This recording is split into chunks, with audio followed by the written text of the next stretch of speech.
My name is Peter Boot. I'm working on this together with my colleague Ronald Dekker. You hear me?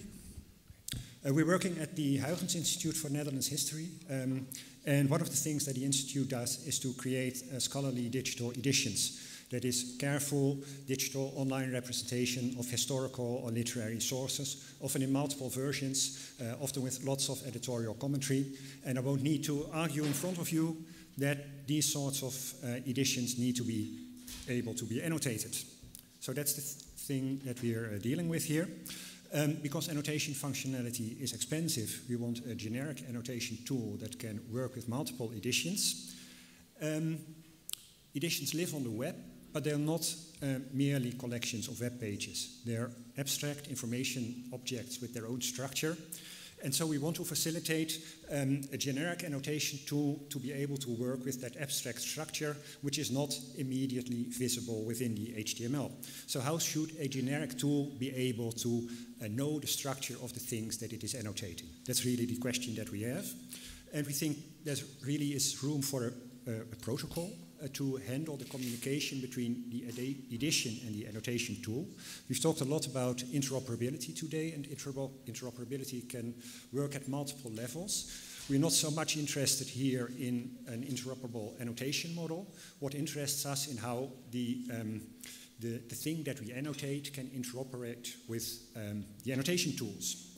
And we want to refer to the edition perhaps in terms of the underlying XML file, because usually there is an XML file underlying this edition, but preferably in terms of what is called a canonical citation scheme. That is the structure that people actually use to refer to parts of the text that is being edited. So for instance, the book, chapter, verse structure of the Bible, that's a typical example of the canonical citation scheme. So where does this come from? This is an example of a scholarly digital edition that we make. It's the Letters of Vincent van Gogh. And here you see immediately why annotation of web content alone is problematic. On the left, there's a text of the letter, but on the right is the same text, just in a line-by-line representation, as Van Gogh wrote it actually. And it's clear that an annotation in the context of the right panel is applicable in the context of the left panel. And there's another representation of the text, in this case a translation. You might want to annotate it as a translation, but you could also annotate it as a version of the text. And again, annotations should transfer between those versions. Sorry, I'm going the wrong way.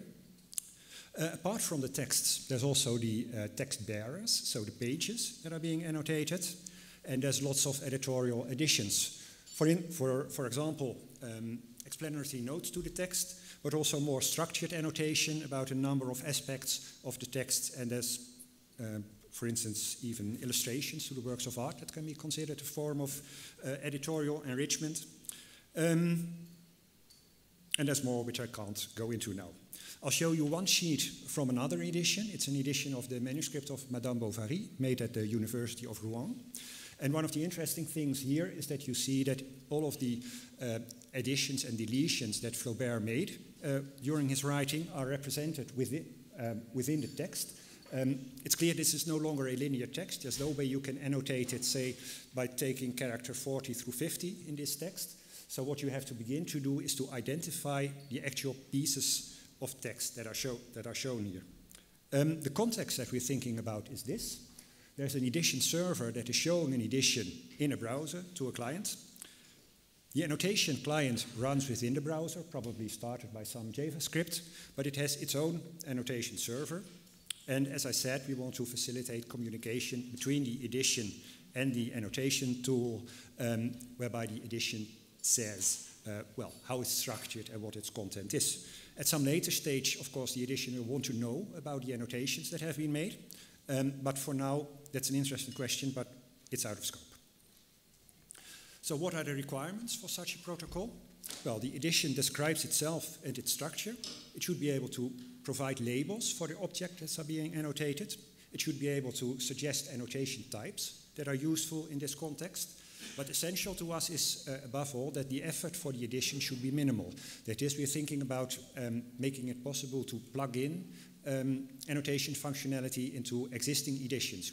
We don't want to require a certain technological setup from the edition. As I said, the annotation tool should be generic, but it should have enough information to be able to answer intelligent questions. For instance, give me all annotations aggregated at a certain hierarchical level. And to do that, it must have an idea about what that hierarchical levels look like. In general, the annotation targets should be durable. The URI should be considered opaque, so we shouldn't try to guess the structure from the structure of the URIs. And if possible, as said, the URI should be canonical.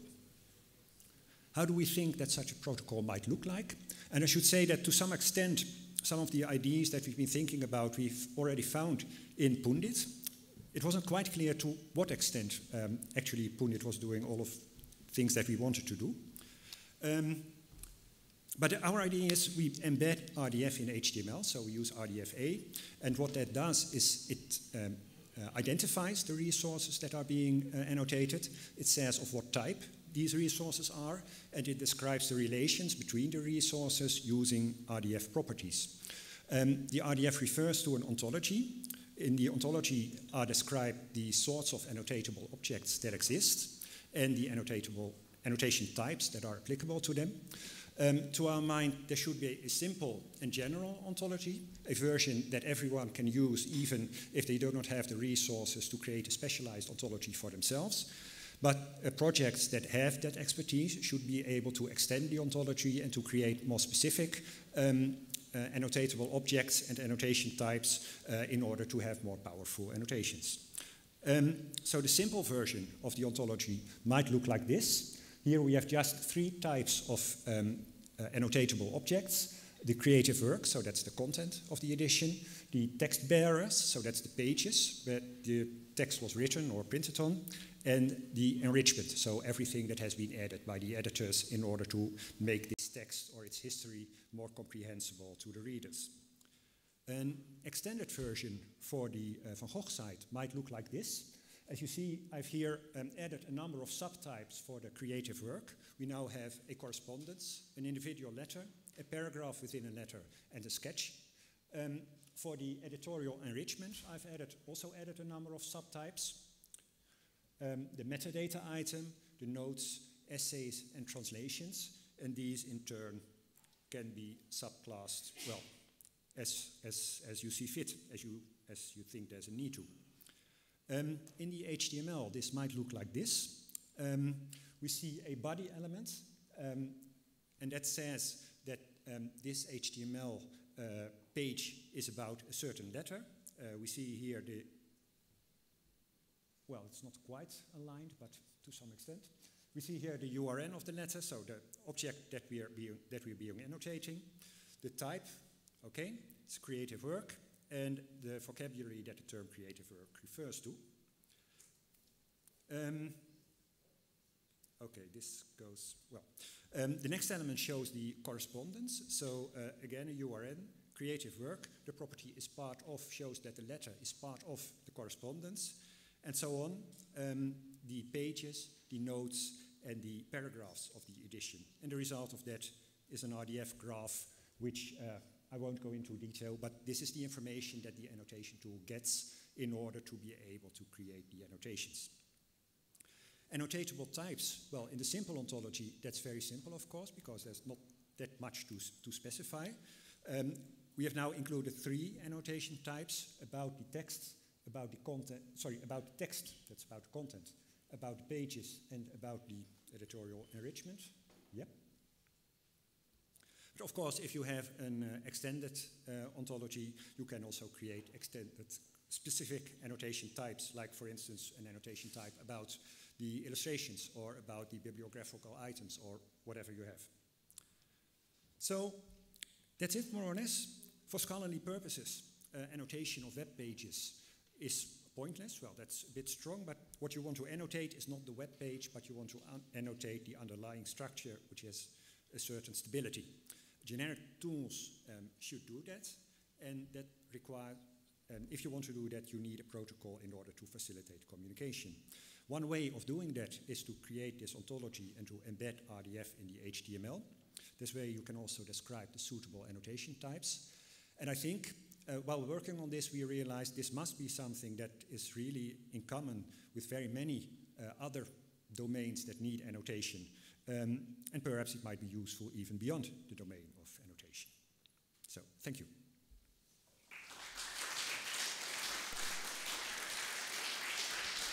We have 1 minute for questions while Claudia gets set up here. Okay.